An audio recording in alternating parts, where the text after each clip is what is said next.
सोचिए कि कक्षा का वो बच्चा जो बात बात पर गुस्सा हो जाता है, जो हर वक्त नखरे दिखाता है और शायद परीक्षाओं में भी फेल हो रहा है, असल में उस कमरे का सबसे चतुर और प्रतिभाशाली बच्चा हो सकता है। अरे, सुनने में थोड़ा अजीब लगता है ना? बिल्कुल। लेकिन मनोविज्ञान वाकई यही कहता है। बिल्कुल। और आज के इस गहन अध्ययन सत्र में हम कुछ बेहद दिलचस्प अध्ययन सामग्री और 14 पन्नों के उन शानदार नोट्स का गहराई से विश्लेषण कर रहे हैं जो बाल विकास और समावेशी शिक्षा पर आधारित है। हाँ, और हमारा मिशन है इन नोट्स का पन्ना दर पन्ना विश्लेषण करना, ताकि शिक्षक भर्ती परीक्षाओं की तैयारी कर रहे परीक्षार्थियों को हर एक कॉन्सेप्ट आसानी से याद हो जाए। सही कहा। मतलब आप इसे एक बगीचे की तरह सोच सकते हैं, जहां हर पौधे को अलग तरह की खाद और धूप चाहिए। और ये जो 14 पन्नों का पीडीएफ है, ये उस बगीचे का एक तरह से मैनुअल है। तो चलिए शुरू करते हैं। पेज नंबर 1 पर आते हैं। हाँ, पेज नंबर 1 को हम इस पूरे पाठ्यक्रम का ब्लूप्रिंट या मास्टर क्लास का ट्रेलर कह सकते हैं। ये हमें बताता है कि हम विशिष्ट बालकों का अर्थ, वर्गीकरण, विशेषताएं और शैक्षिक दृष्टिकोण पढ़ने वाले हैं। मतलब ये पेज पूरी सामग्री का आधार तय करता है। इसमें लक्ष्य परीक्षाएं जैसे सीटीईटी, यूपीटीईटी, सुपर टीईटी सब कवर की गई हैं। मुझे लगता है परीक्षा में एक सीधा सा छोटा सवाल आ सकता है कि इस मास्टर क्लास का मुख्य उद्देश्य क्या है। इसका उद्देश्य यही है कि शिक्षक इन बच्चों को पहचान सकें। और एक लॉन्ग क्वेश्चन ये बन सकता है कि शिक्षक भर्ती परीक्षाओं में विशिष्ट बालक विषय का महत्व क्यों है। बिल्कुल। और इसे याद रखने की एक बहुत ही शानदार ट्रिक दी गई है, AVVS फॉर्मूला। मतलब अर्थ, वर्गीकरण, विशेषताएं और शैक्षिक दृष्टिकोण। एकदम सही। चलिए, अब पेज नंबर 2 पर चलते हैं। इसका मुख्य विषय बहुत ही बुनियादी है। विशिष्ट होने का वास्तविक अर्थ क्या है? हाँ, क्योंकि जब हम विशिष्ट या एक्सेप्शनल शब्द सुनते हैं तो हमें लगता है कि इसमें कोई कमी होगी। लेकिन नोट साफ कहते हैं कि विशिष्टता केवल विकलांगता नहीं है। बिल्कुल नहीं। इसे हम एक सीसॉ या झूलने वाले तख्ते की तरह समझ सकते हैं। जो बीच में है वो औसत है। अब अगर कोई बच्चा औसत से बहुत ऊपर चला गया, जैसे प्रतिभाशाली बच्चा, तो वो भी विशिष्ट है। अरे हाँ, और जो नीचे चला गया यानी पिछड़ा हुआ बच्चा, वो भी विशिष्ट है। मतलब विशिष्टता का अर्थ है सामान्य से विचलन, चाहे वो सकारात्मक हो या नकारात्मक। एकदम। और इसी विचलन के कारण उन्हें अपने अधिकतम विकास के लिए विशेष शिक्षा की आवश्यकता होती है। यहाँ संभावित प्रश्न बन सकता है कि विचलन स्पेक्ट्रम में सकारात्मक विचलन के उदाहरण क्या हैं? जिसका उत्तर होगा प्रतिभाशाली बालक। और एक लंबा प्रश्न आ सकता है कि विशिष्टता केवल कमी नहीं है, इस कथन की व्याख्या करें। सही कहा।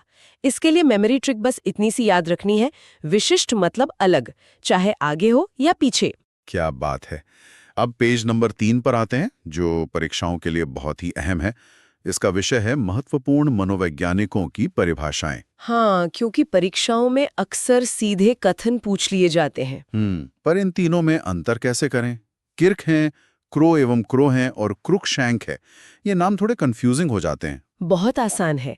किर्क हमेशा विशेष कक्षा के प्रबंध की बात करते हैं। क्रो एवं क्रो कहते हैं कि ये बच्चे साथियों का विशिष्ट ध्यान आकर्षित करते हैं। और क्रुकशैंक कहते हैं कि ये बच्चे नियमित विद्यालय कार्यक्रम से पूर्ण लाभ नहीं उठा पाते। अच्छा, तो परीक्षा में अगर पूछें कि क्रो एवं क्रो के अनुसार विशिष्ट शब्द का प्रयोग किनके लिए होता है, तो हमें ध्यान आकर्षित करने वाली बात याद रखनी है। या लॉन्ग क्वेश्चन में किर्क और क्रुकशैंक की परिभाषाओं की तुलना आ सकती है। बिल्कुल। और इसकी शॉर्ट ट्रिक है KCCACP। मतलब किर्क के साथ क्लास, क्रो के साथ अटेंशन और क्रुकशैंक के साथ प्रोग्राम। अरे वाह, KCCAP, ये तो एकदम दिमाग में छप गया। तो कुल मिला के निष्कर्ष ये है कि विशिष्टता के कारण बच्चे को नियमित स्कूल व्यवस्था से अलग ध्यान चाहिए। अब बढ़ते हैं पेज नंबर 4 की तरफ। हाँ, पेज नंबर 4 विशिष्ट बालकों के विस्तृत वर्गीकरण पर बात करता है। इसे हम एक इमारत के 4 खम्भों की तरह देख सकते हैं। मतलब बौद्धिक, शारीरिक, शैक्षिक और सामाजिक या संवेगात्मक खंभे। बिल्कुल। बौद्धिक में प्रतिभाशाली, सृजनात्मक और मानसिक मंद बच्चे आते हैं।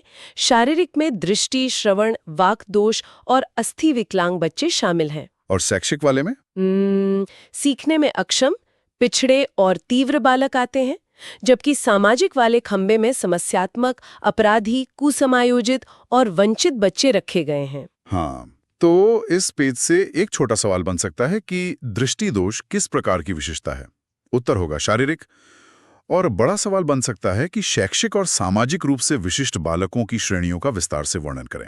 और इसकी याद रखने की ट्रिक भी बड़ी कमाल की है। आई पे, आई से इंटेलेक्चुअल, पी से फिजिकल, ई से एजुकेशनल और एस से सोशियो इमोशनल। एकदम सही। तो हमने वर्गीकरण समझ लिया। अब पेज नंबर 5 पर आते हैं, जो बौद्धिक विशिष्टता और बुद्धिलब्धि यानी आईक्यू के स्पेक्ट्रम पर गहराई से बात करता है। हाँ, इसे सरल भाषा में एक थर्मामीटर के रूप में समझाया गया है, जहां 90 से 110 कमरे का एकदम सामान्य तापमान है। सही उदाहरण है। 90 से 110 आईक्यू सामान्य बालक का होता है। अगर तापमान 140 के पार चला जाए तो वो बहुत गर्म यानी प्रतिभाशाली बालक है। लेकिन अगर थर्मामीटर नीचे जाए तो मानसिक मंदता शुरू होती है। 75 से 51 वाले एजुकेबल यानी मूर्ख या मंद बुद्धि होते हैं। 50 से 26 वाले ट्रेनेबल या मूढ़ बुद्धि होते हैं, जिन्हें ट्रेन किया जा सकता है। और 25 से कम वाले जड़ बुद्धि या कस्टोडियल होते हैं, जिन्हें लगातार देखभाल चाहिए।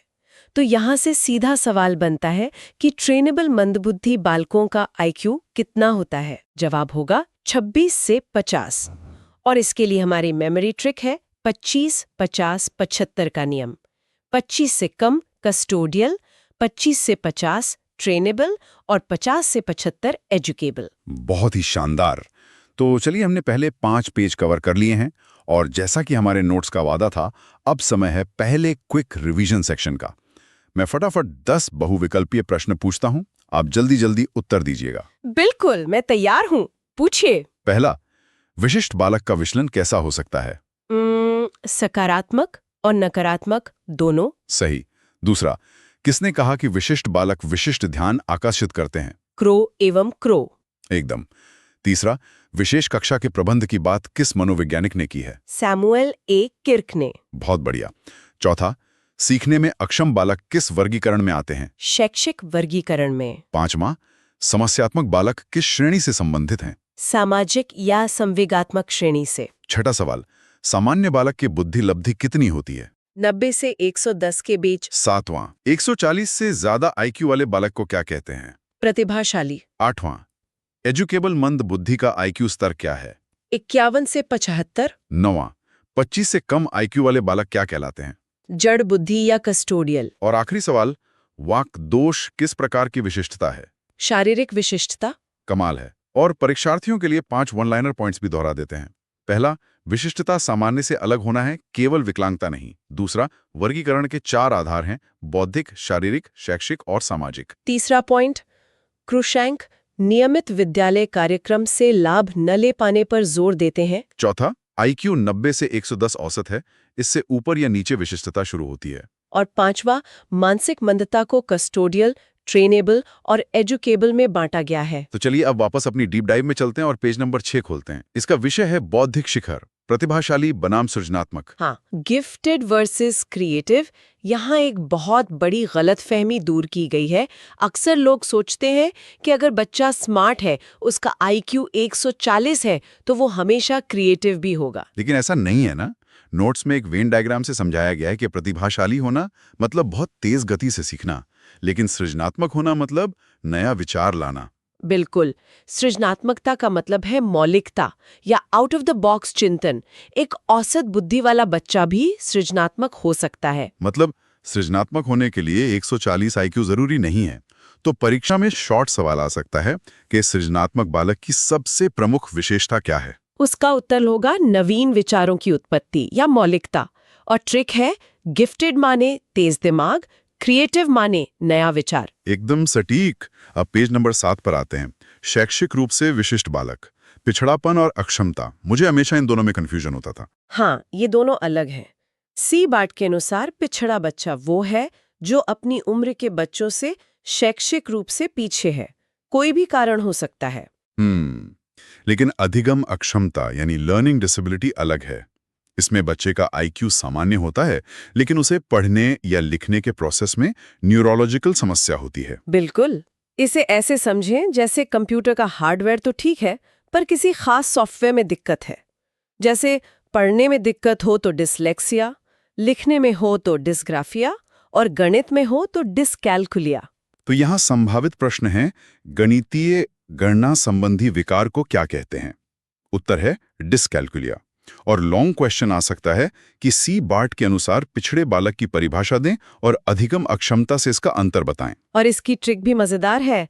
लेक्सिया मतलब लेटर यानी पढ़ना, ग्राफिया मतलब ग्राफ यानी लिखना, और कैलकुलिया मतलब कैलकुलेशन यानी गणित। बहुत ही आसान कर दिया इसे।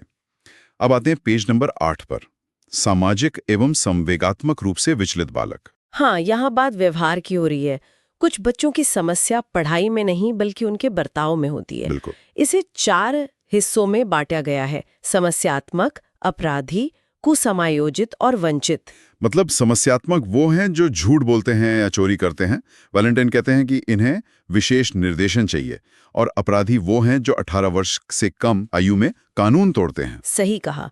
कुसमायोजित वो बच्चे हैं जो स्कूल या परिवार के माहौल में ढल नहीं पाते, और वंचित बालक वो हैं जिन्हें सामाजिक या आर्थिक कारणों से समाज ने अवसर ही नहीं दिए। तो यहाँ से सीधा सवाल पूछ सकते हैं कि किशोर अपराधी की आयु सीमा क्या है? तो उत्तर होगा 18 वर्ष से कम, और ट्रिक है PMDD, प्रॉब्लम, मैलएडजस्टेड, डेलिंक्वेंट, डिसएडवांटेज्ड। बिल्कुल।